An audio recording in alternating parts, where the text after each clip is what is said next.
need. All right, we got man dismember's wife calls 911 to say she's still blinking. Okay, let's get into the video. What in the... I need to know. Did he cut her into little bitty pieces? I checked on her tonight, and she's not dead. They will shoot you if they see you. She's been frozen for 2 days. She's frozen solid. It's amazing she's still alive.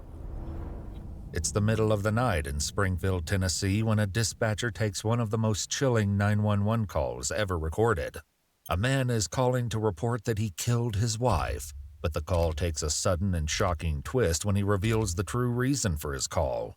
In a case doomed to end in sudden tragedy, police and first responders must rush into this dreadful situation to discover the truth and find the suspect before he strikes again. And if you lock it down now. Joe may be coming to get you. The stillness of a quiet night is broken at 2:45 a.m. on the morning of November 7th, 2014, when a bone-chilling call comes into 911. 911 location of your emergency. Yeah, Springfield, Tennessee. It's right behind Oakland Farms. Okay, what's going on? All right, this is what's happened. Been married 12 years. On the 4th, which would have been 2 nights ago at 4 a.m., I shot my wife in the temple of her head. This detail, combined with the man's oddly calm demeanor, are already eerie enough. But it's what the man says next that is truly terrifying. I thought I killed her, and I put her in the freezer out in the garage. When I checked on her tonight, and she's not dead. She's got a big hole in the temple of her head, and to get her body moved around in there, I think I broke her wrist. You know, she was frozen from being in the thing. She's been in this thing 48 hours now.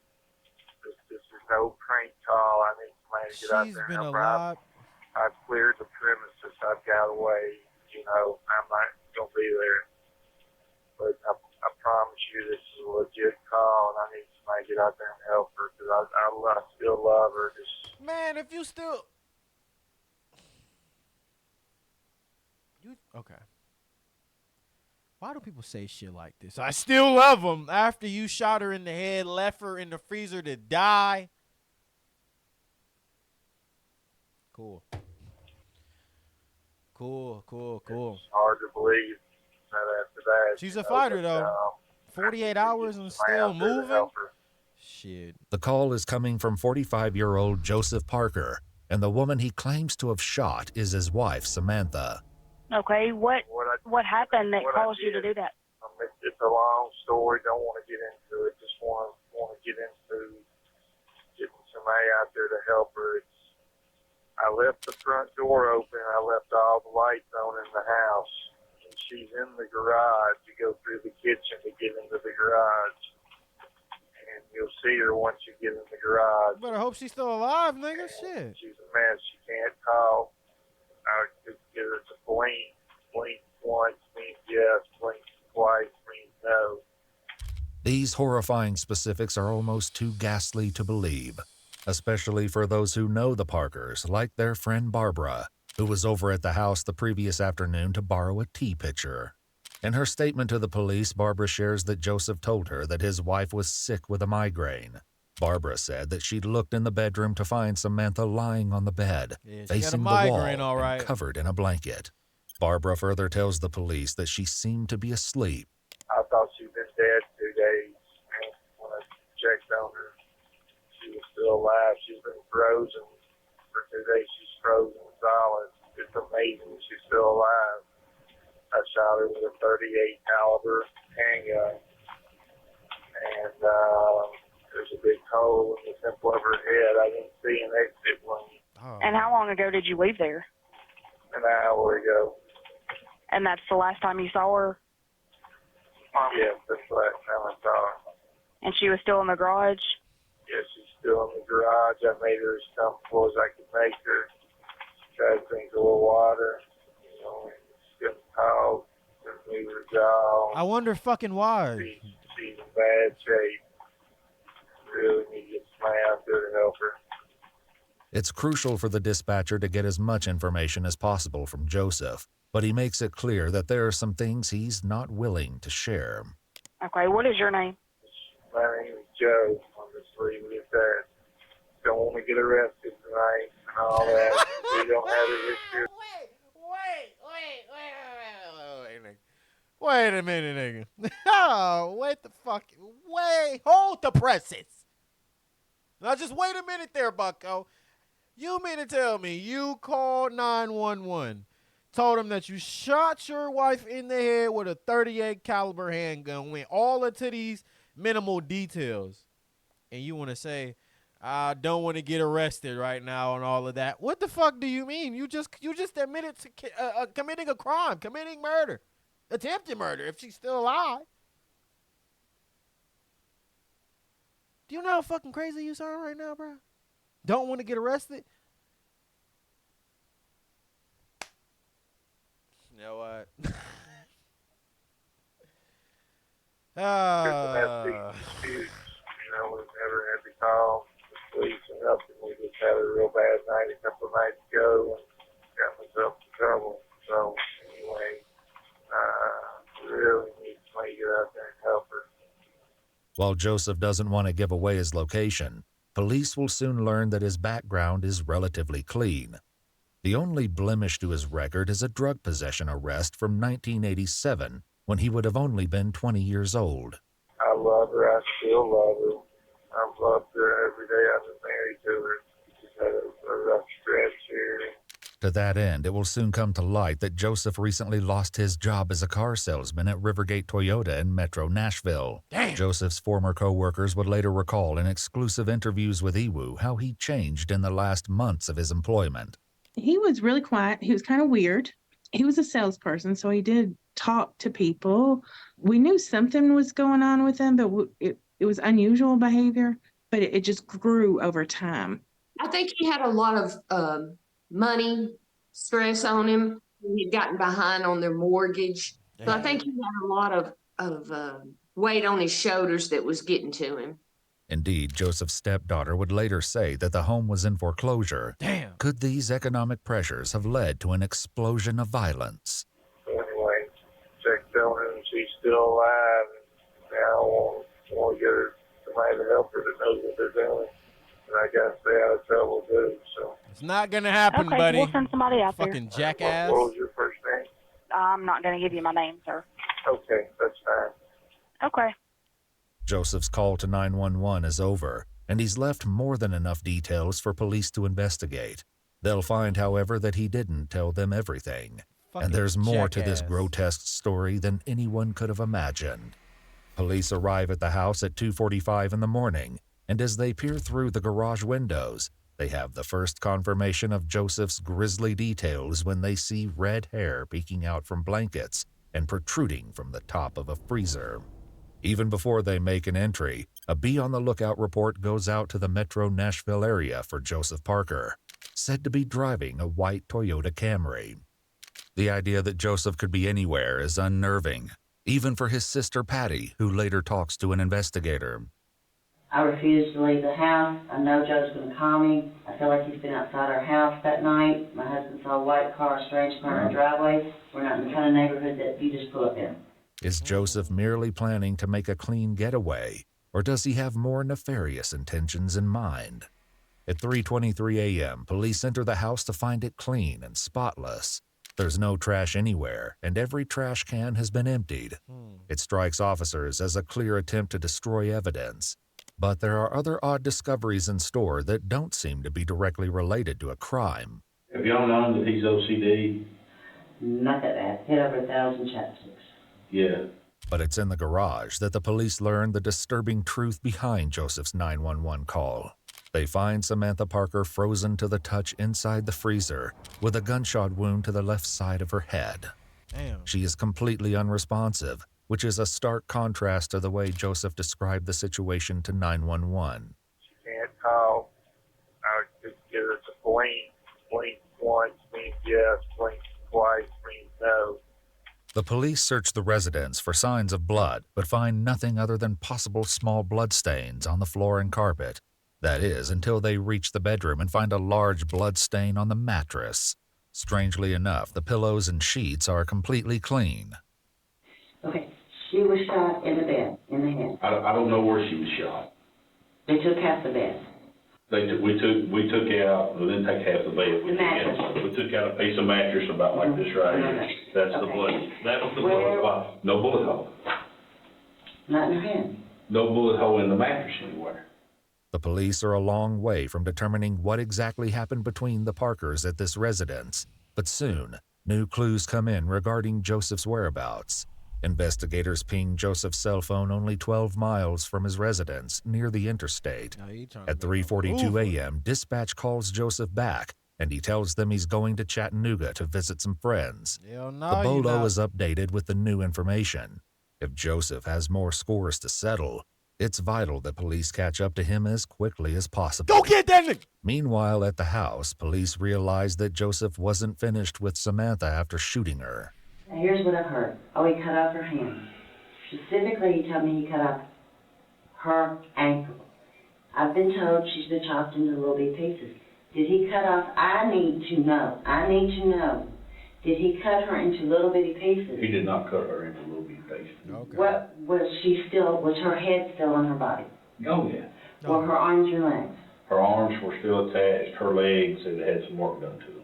Damn. Okay, was it an anger work, or I've got to get her in the freezer work? I know it was like both, but I don't know if I asked that right. Yeah, I don't know that I can answer that.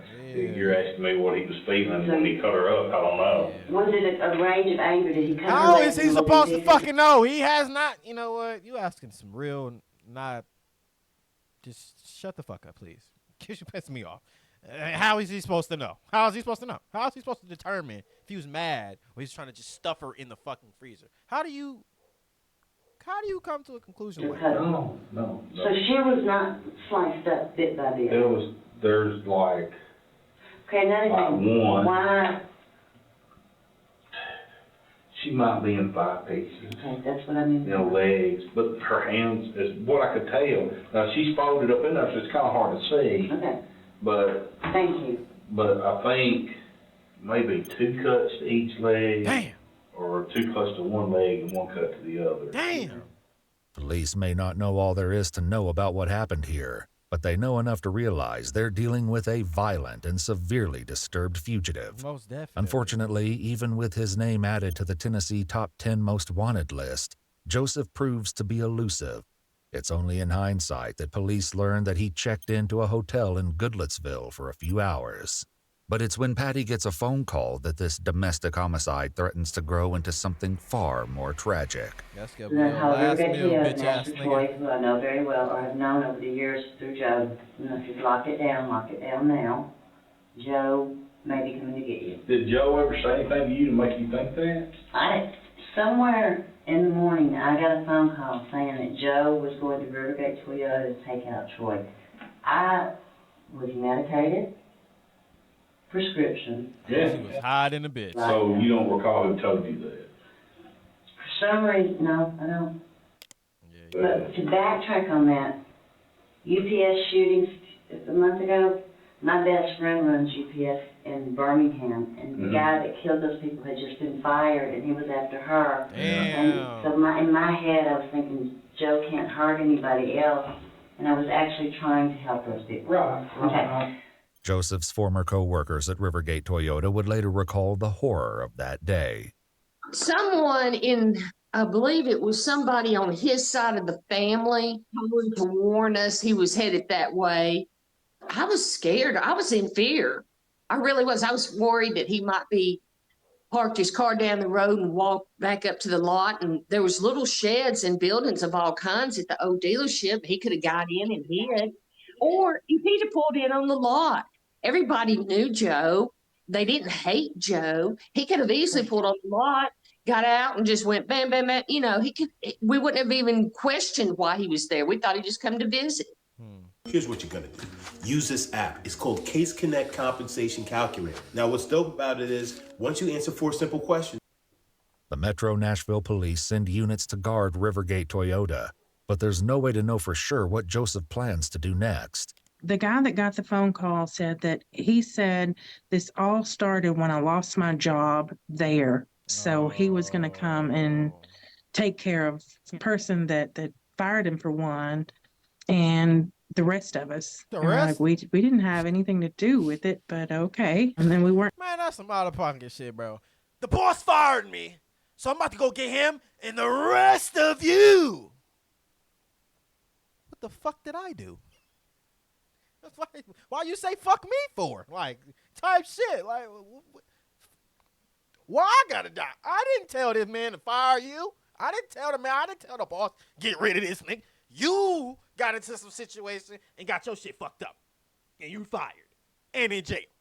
It's not my fault, buddy. Sorry.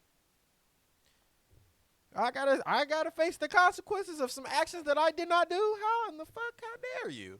Weren't sure who all he was going to be aiming for. Well, we had two entrances to this dealership, and what they did was lock the back gate so that only made one entrance in and out. And we had police undercover sitting back there in their cars watching people come on the lot. They were doing the best that they could. We had people set up across the street videoing. But despite the rumors, Joseph never shows up at his old workplace. It remains a case full of unknowns, and the biggest question of all is what might have driven Joseph to kill his wife in the first place. We think, here's what we pieced together as the detectives that we are. That's a joke. That he killed her sometime 10 o'clock Tuesday night and they had been fighting all day because it was Mackenzie's birthday, and Mackenzie's mother has never not called her, and there was a text sent from Sam's phone to Mackenzie, a birthday text from her mother to her only child. There's a lady in Samantha's neighborhood named Karen, and she texted Karen Tuesday night and said, "I've got to go somewhere. He's crazy." The text, she knows she's gonna die. She knows she's gonna die, and we feel like that on the 3rd, Tuesday night, Joe saw that text. "I'm going to go to an attorney. I got to get away from him. Can I come to your house?" Begging. I haven't slept. I need a hot shower. I'm not. And we feel like Joe read that text, and that's when he killed her, because there was a text sent back from Sam's phone that said, "Oh, I've decided to stay here tonight. Everything's going to be okay." But even as both Joseph and the reasons behind his madness remain elusive, his sister learns that afternoon that the madness is not over yet. At 3:13, my home phone rings, and I look at it, and I went, "Oh." And if you've heard the 911 tape, Joe was so calm and so cool, it was extremely eerie. I picked up the phone and said, "Oh my God, Joe, are you okay?" He said, "Yeah." I said, "What are you doing? What's going on? Whenever you're done, I forgive you. Tell me where you are. I will have somebody come and get you. No. I will come and get you myself. No. Are you in Alabama?" He said, "No, Patty, I'm just driving around." I said, "Okay." I said, "Joe, what happened?" He said, "Well, I shot her in the head, but she was asleep, and she didn't feel anything. And then I tried to put her in the freezer, but her ankle, I had to cut off her ankle because she wouldn't fit in there with her ankle. And then it really made a big mess, Patty, and it took me a really long time to clean it up." But even as Joseph makes his second confession of the day, Patty notices a stark disconnect between what he's admitting to and his seeming inability to understand the full ramifications of his actions. And I said, "Joe, did you chop her up and put her in the freezer?" He said, "Now, Patty, I'm not going to tell you that." So yes. I said, "Okay. Do you have a gun?" "Yes." "Where is it?" "It's in my lap." "Take the gun and unload it." "I'm not going to do that. I'm not going to prison. Can't do that." "How is she?" "Joe, she's dead." "Oh, they didn't get to her in time? They couldn't help her?" "No, Joe, she died. You cut her up and you put her in the freezer. You just told me that."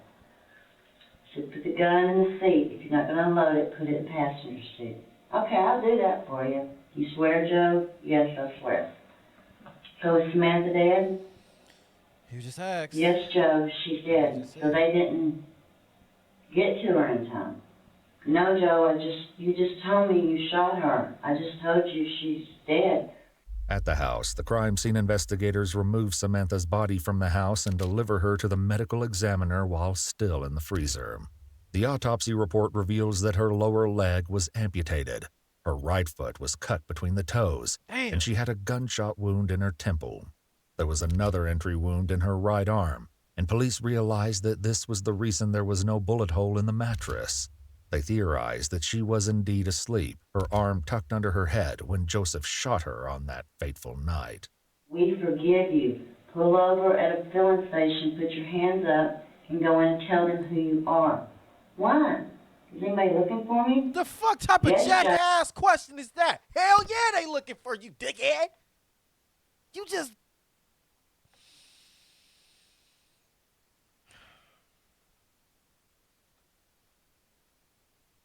What?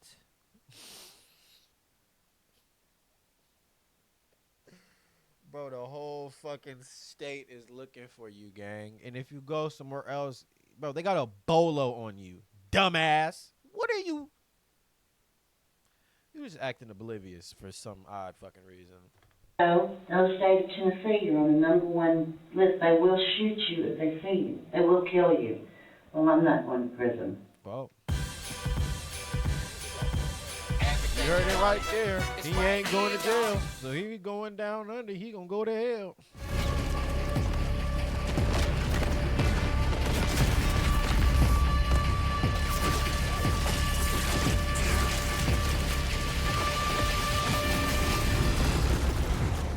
After those final words, the phone line goes dead. But even as law enforcement begins to converge on Joseph's position, he calls Patty back, perhaps knowing that this would be the last time he would ever get to speak to his sister. Now, he said, sorry about that, we got disconnected. I'm almost in Kentucky, and I hit a rough spot. I said, so you're on your way to Kentucky? And he said, yeah, I'm 10 miles from the state line. He said, no, they're on to me. There's a white Tahoe behind me. I said, Joe, just, you know, I said, it's probably not a cop. Just don't speed up. And he goes, oh, it's a cop. He's been following me. I'm just doing everything I could to keep him on line. And in the very end, he said, I heard the sirens. Joe, pull over on the side of the road, open the door, hold your hands out where they can see it. Put your hands over your head. I'm crying. Joe, do this, please. Put your hands over your head. Get out of the car. They will help you. We will get you some help. I will visit you. They will help you. Whatever I can do to talk them out of this. It's been at least 12 hours since Joseph made his original 911 call, but when police catch up to him on Interstate 65 in Kentucky, he's only about 30 miles away from his house. The goal is to take him in without incident, but unfortunately, Joseph Parker has decided this is the end of the line. The details of Joseph's murder of Samantha underscore his capacity for cold ruthlessness, which means the cops must exercise the utmost caution as they approach the vehicle. But even with their careful approach and desire to end this manhunt peacefully, they cannot stop the tragic, violent ending. And he said, Patty, I love you, and I'm sorry. Well, I guess it's time now. Gotta go. Police converge on the idle Toyota, but when they open the doors, they see that force won't be necessary. Joseph has taken his own life, using the same .38 caliber handgun he used on Samantha. Inside the car, police find a mirror with a white substance on it along with a short straw.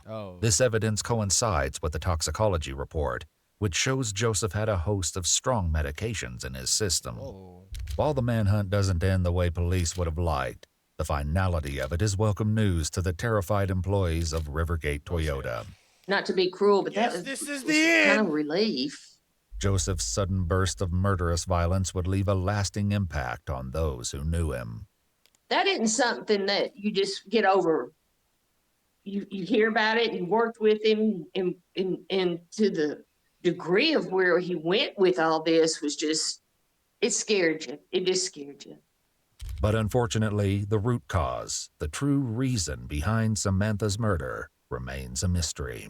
Everybody's just like, why? But my dad. I told somebody asked me that, my wife asked me, said, what happened? I said, a freaking wire come loose in his head or something. Samantha Parker was 44 years old at the Damn. time of her death. Some out of pocket shit, man. Guess it was just too much for him. Lost his job. He about to lose his house. Guess he couldn't do it no more. But hey, hope y'all enjoy. Like the video, share the video, comment on the video, hit that sub button. As always, man, if y'all want to see more of this, keep hitting that like button. And things of that nature. As always, y'all, I'm out of here. Peace.